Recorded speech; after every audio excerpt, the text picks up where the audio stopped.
Je songe davantage à d'autres gens et je me demande comment certains peuvent vouloir mettre fin à leur jour et s'ils finissaient par le regretter.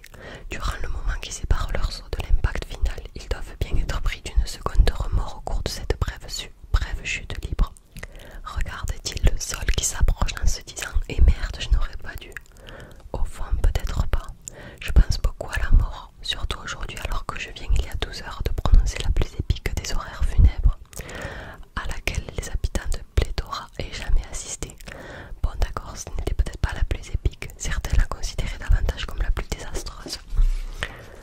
Tout dépend s'il s'agit du point de vue de ma mère ou du mien. Ma mère, qui ne voudra sans doute plus m'adresser la parole pendant au moins 1 an.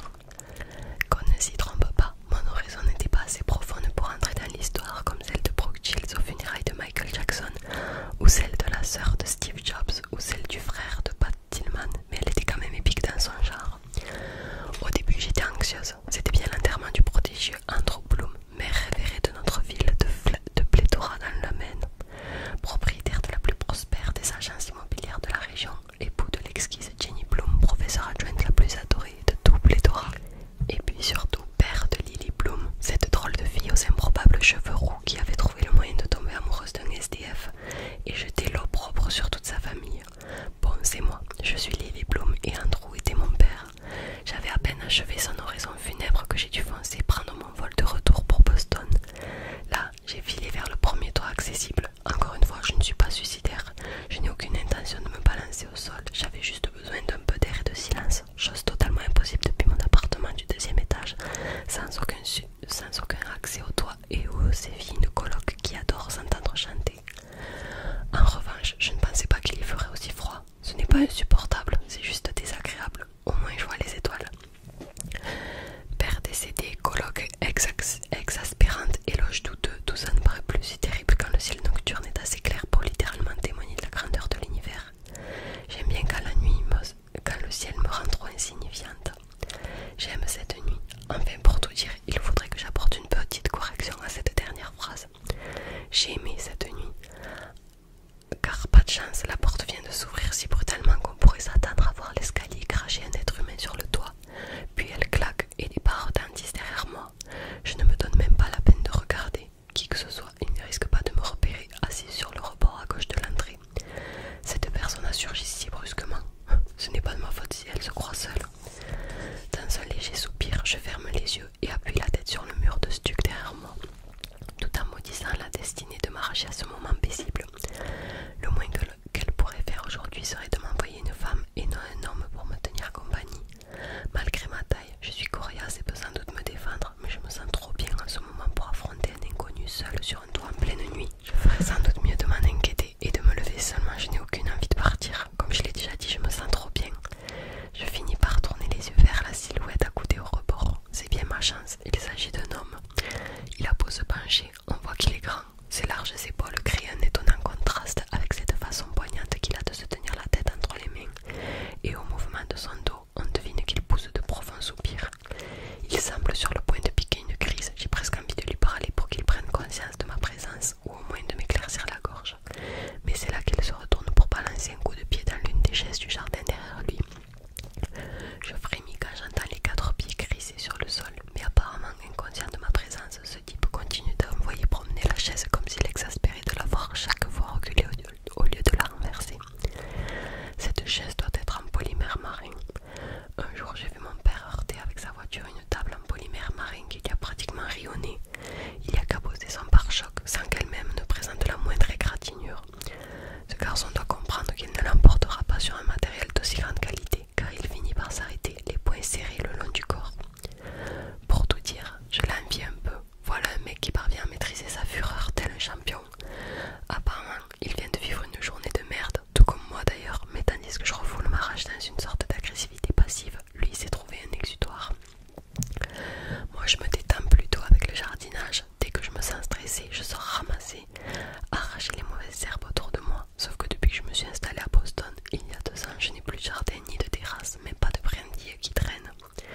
Je devrais peut-être investir dans une chaise en polymère marin. J'examine encore le type un petit moment, curieuse de découvrir quand il va bouger. Mais non, il reste là, debout à regarder la chaise. Ses mains se sont détendues, remontées sur les hanches. Là, je constate que sa chemise ne lui va pas.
7 chaises libres ici. Malgré le s'il vous plaît, c'est presque un ordre. Plutôt 6, rectifiai-je pour lui rappeler qu'il a presque assassiné la 7e. Il n'a pas l'air de trouver ça drôle, et comme je ne bouge toujours pas, il se rapproche encore. Vous êtes à 5 cm de tomber et de vous tuer, j'en ai assez vu comme ça pour la journée. Il me fait de nouveau signe de descendre. Vous me faites peur, ajoute-t-il, et vous cachez mon trip. Agacé, je lève les yeux au ciel, je passe les jambes vers l'intérieur. Trop dommage de cacher un joint, dis-je en me suivant les mains sur mon jean. Ça vous va mieux comme ça? Il laisse échapper un soupir, comme s'il ne respirait plus. Je passe devant lui pour me diriger vers la partie du toit qui a la plus belle vue. En même temps, je ne peux m'empêcher de remarquer à quel point il est mignon. Non, mignon, c'est une insulte. Ce mec est beau, élégant, il sent bon l'argent et doit avoir quelques années de plus que moi. Les coins de ses yeux se plissent tandis qu'il me suit du regard. Ses lèvres se crispent même quand il ne serre pas les dents. Lorsque j'atteins l'angle du bâtiment qui domine la rue, je me penche pour regarder les voitures en bas, histoire de ne pas avoir l'air trop impressionné par ce qu'il me dit. À sa seule coupe de cheveux, on voit qu'il a l'habitude d'impressionner son monde et je refuse d'alimenter son ego. Donc il en a fait quoi que ce soit pour me laisser entendre qu'il en a un, mais il porte une chemise Burberry décontractée et je ne crois pas avoir été jamais repéré par quelqu'un qui puisse en offrir une pour tous les jours. J'entends des pas derrière moi et le voilà qui vient s'accouder lui aussi au garde-fou. Du coin de l'œil, je le regarde porter encore le joint à sa bouche, après quoi il me le tend, mais je refuse d'un geste. Il ne manquerait plus que je me mette à planer devant ce type. Sa voix est une drogue à elle seule, j'ai envie de l'entendre encore, alors je lui balance une question. Qu'est-ce que vous avez fait cette chaise? Il me regarde, mais vraiment, il plante ses yeux dans les miens et me dévisage comme s'il pouvait lire tous mes secrets inscrits sur le front. Je n'ai jamais vu des yeux aussi sombres que les siens. Enfin, peut-être que si, mais pas sur un personnage aussi intimidant. Il ne me répond pas, ce qui ne calme pas ma curiosité pour autant. Maintenant qu'il m'a forcé à descendre de mon confortable refuge, il a intérêt à me distraire en répondant à mes questions. Alors j'insiste. C'était une femme, elle vous a brisé le cœur. Il part d'un petit rire. Si seulement mes ennuis pouvaient se résumer à des peines de cœur. Et puis il s'accoude muret pour me faire face. À quel étage habitez-vous? En même temps, il se lèche les doigts, pince le bout, qu'il glisse ensuite dans sa poche. Je ne vous avais jamais encore vu. C'est parce que je n'habite pas ici. Je tends le doigt vers mon immeuble. Vous voyez ce building d'assurance? Oui. Eh bien, j'habite à côté. Le bâtiment est trop petit pour qu'on en aperçoive d'ici. Il ne fait que 2 étages. Dans ce cas-là, qu'est-ce que vous faites ici? C'est votre petite amie qui vit dans les parages. Le genre de commentaire qui vous rabaisse un peu. Trop facile pour un mec de cette allure. Apparemment, il doit garder ses piques les plus scintillantes pour les films qu'il en juge dignes. Je réponds à côté. Vous avez un joli toit. Il hausse les sourcils comme s'il attendait davantage de précision. Je voulais respirer un peu d'air frais dans un coin où réfléchir. J'ai consulté Google Earth et trouvé un immeuble avec une belle terrasse. Au moins, vous êtes économe, c'est une bonne qualité. Au moins, je hoche la tête car il a raison, c'est une bonne qualité. Pourquoi aviez-vous besoin d'air frais? Parce que j'ai enterré mon père aujourd'hui et fait un éloge désastreux. Maintenant, j'ai du mal à respirer. Je finis par souffler. On pourrait cesser de parler une minute. Il semble rien soulagé et se penche sur le rebord, balance un bras au-dessus de la rue. Il sait que je le regarde, mais ça n'a pas l'air de le déranger. Quelqu'un est tombé de ce toit le mois dernier, m'annonce-t-il. J'aurais dû lui en vouloir de ne pas respecter ma demande de silence, mais je suis intriguée. C'était un accident. On ne sait pas, c'est arrivé dans la soirée. Sa femme lui a dit qu'elle préparait le dîner quand il lui a annoncé qu'il montait prendre des photos du coucher du soleil.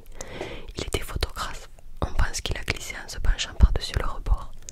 Comment peut-on se mettre en situation de glisser par accident? Et puis je me rappelle que j'ai moi-même enjambé la bordure il y a quelques minutes. Quand ma soeur m'a raconté ça, j'ai aussitôt pensé qu'il avait dû se faire tirer dessus. J'espérais que son appareil n'était pas tombé avec lui parce que ça aurait fait un sacré gâchis. Mourir pour son amour de la photo sans obtenir le dernier cliché qui vous a coûté la vie. Ce commentaire me fait un peu rire malgré moi.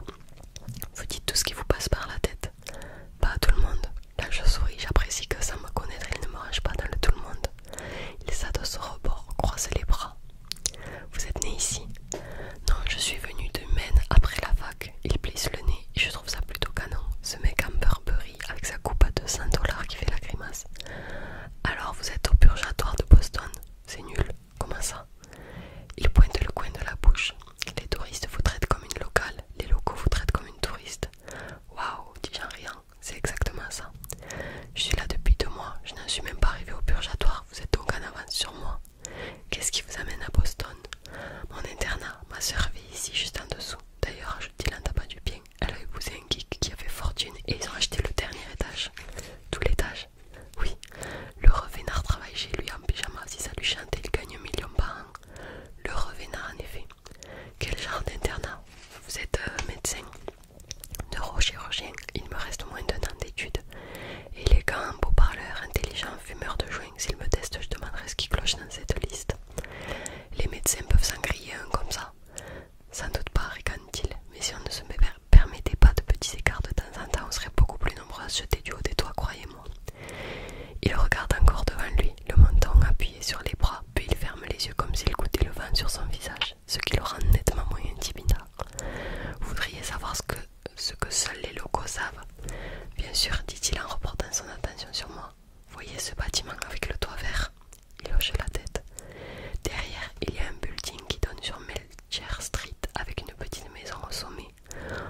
songer à ça, si ça m'appartenait, j'y planterais tout un jardin où je pourrais me détendre. Il m'interroge du regard. Votre nom, à peine je dis ça que je me frappe le front. Ça fait trop drague à 2 balles. Je n'ai plus qu'à éclater de rire comme si je plaisantais. Je m'appelle Raïl, dit-il en souriant. Raïl Kincaid. Très joli nom. On dirait que ça vous rend triste. Je donnerais n'importe quoi pour avoir un joli nom. Vous n'aimez pas Lily? Si, mais mon nom de famille c'est Bloom. Il ne dit rien, essayant visiblement de masquer sa compassion. Je sais, dis-je encore. Vous savez, petite fille de 2 ans, pas femme de 23. Une gamine de 2 ans gardera son nom toute sa vie. On ne s'en sort pas avec l'âge, Lily Bloom. Lily signifie lys en anglais et Bloom fleur. Elle s'appelle donc littéralement Lys Fleur. Dommage pour moi, d'autant que j'adore le jardinage, les fleurs, les plantes. C'est ma passion, j'ai toujours rêvé de devenir fleuriste. Seulement je suis sûre que si je faisais ça, les gens croiraient à un tour de passe-passe comme si j'essayais juste d'exploiter mon nom. C'est possible, mais qu'est-ce que ça peut faire? Rien, je suppose. Lily Bloom, c'est un super nom pour une fleuriste, je reconnais, mais j'ai un master en management, ce serait un peu dévalorisant, vous ne croyez pas? Je travaille pour la plus grosse société de marketing de Boston. Vous avez un deuxième prénom, Lily Bloom? Je grince les dents et ça ne fait qu'exciter sa curiosité. Et il n'arrange rien. Je me prends le visage à 2 mains, hoche la tête. Rose, encore pire. Violette, j'aimerais bien. Blossom. S'ensuit un instant de silence, puis il murmure bon sang. Blossom signifie fleur, tout particulièrement fleur d'arbre en anglais. Ouais, c'était le nom de jeune fille de ma mère et mon père a estimé qu'avec des références aussi fleuries, ils s'étaient faits l'un pour l'autre. Si bien qu'à ma naissance, ils ont choisi des noms de fleurs. Franchement, ils sont nuls. L'un d'eux, oui. Enfin, il l'était. Mon père est mort cette semaine. Oh, mais bien sûr, c'est une blague. Non, c'est vrai. C'est pour ça que je suis montée ici ce soir. Je crois que j'avais juste besoin de pleurer un bon coup. Il me dévisage d'un air pas trop convaincu, sans s'excuser le moindre du monde pour sa gaffe. Au contraire, il est encore plus intrigué, comme s'il était personnellement concerné. Vous étiez proche. La question qui fâche, je repose le menton sur mon bras pour observer de nouveau la rue. Je ne sais pas, j'étais sa fille, je l'aimais, sauf que je détestais ce type. Je sens son regard posé sur moi jusqu'à ce qu'il commente. J'aime votre franchise. Il aime ma franchise. Là j'ai dû rougir pendant un moment, ne dit plus rien, puis il reprend. Ça vous arrive de souhaiter que les gens soient plus transparents comme ça?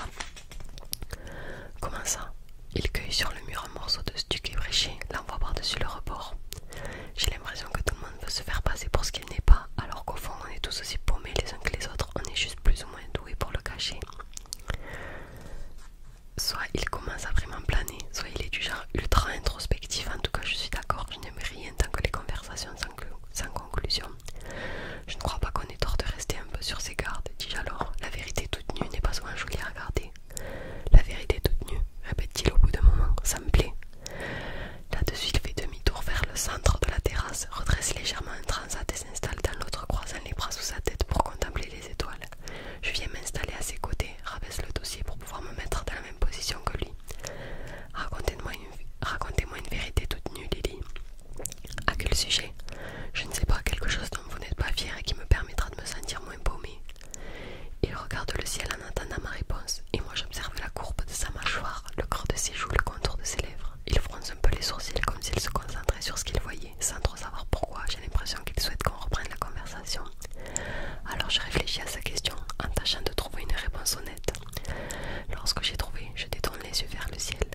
Mon père était violent, pas avec moi, avec ma mère. Pendant leur dispute, il piquait de telle colère que parfois il la frappait. Quand ça arrivait, il passait la semaine ou les 15 jours suivants à essayer de se faire pardonner. Il y achetait des fleurs, nous amenait dîner dans un bon restaurant, et puis il me faisait des cadeaux parce qu'il savait que je détestais leurs disputes.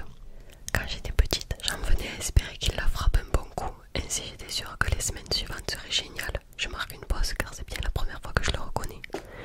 Bien sûr, si j'avais pu, j'aurais tout fait pour qu'il ne la touche jamais, mais ces violences semblaient faire partie de leur mariage, ça n'était presque devenu normal. En grandissant, je me suis rendu compte qu'à force de ne pas intervenir, je me rendais tout aussi coupable. J'ai passé la moitié de ma vie à le détester, mais je ne suis pas sûre de valoir mieux que lui. On est sans doute des gens aussi négatifs l'un que l'autre. Raïl m'observe d'un air songeur. Lily, ça n'existe pas les gens négatifs. On est tous des gens qui commettent parfois des actes négatifs. On est tous des gens qui commettent parfois des actes négatifs. Ce doit être vrai quelque part. Personne n'est complètement mauvais ou bon. Certains ont sans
chose sur mon père.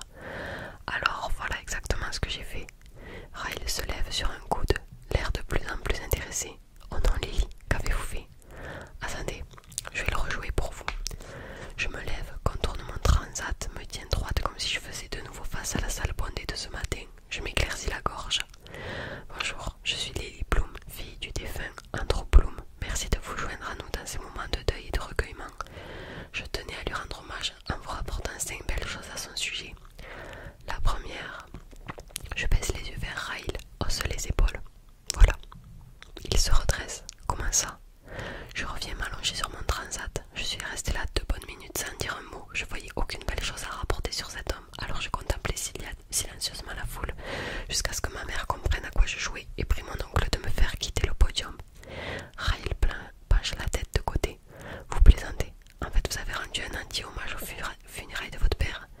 Oui, et je n'en suis pas plus fière que ça. Enfin, pas vraiment, parce que si les choses s'étaient passées comme je l'aurais voulu, il se serait beaucoup mieux conduit et j'aurais pu parler de lui pendant 1 heure. Oh, marmonne Ryle en s'allongeant. La classe, vous avez dit du mal de mort.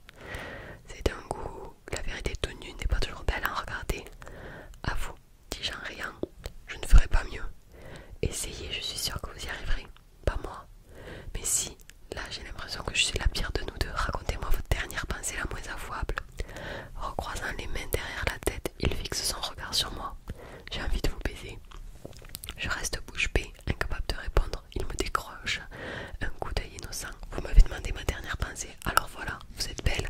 Je suis un homme. Si vous étiez amatrice d'un coup d'un soir, je vous emmènerai en bas dans ma chambre et je vous baiserai. Là, je baisse vite la tête. Cette déclaration provoque une multitude de réactions en moi. Désolée, mais je ne suis pas amatrice de coup d'un soir. C'est bien ce que je pensais. À vous. Voilà. Je sais pas exactement à combien de minutes on est, mais je pense qu'on a quand même lu pas mal. Ça fait pas un chapitre, je pense qu'il restait encore 4 pages, mais je pense qu'on a quand même lu pas mal et que la vidéo va être super longue. Donc on va s'arrêter là. N'hésitez pas à le lire, franchement, moi j'en suis non, je suis au chapitre 8, à la 124e page. Et c'est trop bien, en fait, elle va ouvrir sa boutique de fleuriste. Je sais pas si je vous raconte aussi parce que c'est trop bien. Et puis pour ceux qui ne liront pas, au moins vous le saurez, elle ouvre sa boutique et il y a une dame qui vient pour postuler. Du coup elle la prend pour commencer à préparer la boutique et à la remettre à neuf. Donc là elle s'entend super bien avec la fille. Et puis Lily, du coup elle tombe en faisant un carton, elle se pète la cheville. Et cette fille elle lui dit je vais chercher mon mari et mon frère. Faut qu'il vous amène de la glace. Et du coup quand le mari arrive avec son frère, ben en fait le frère c'est Ryle. Donc voilà, ça en fait c'est entrecroiser les histoires. Et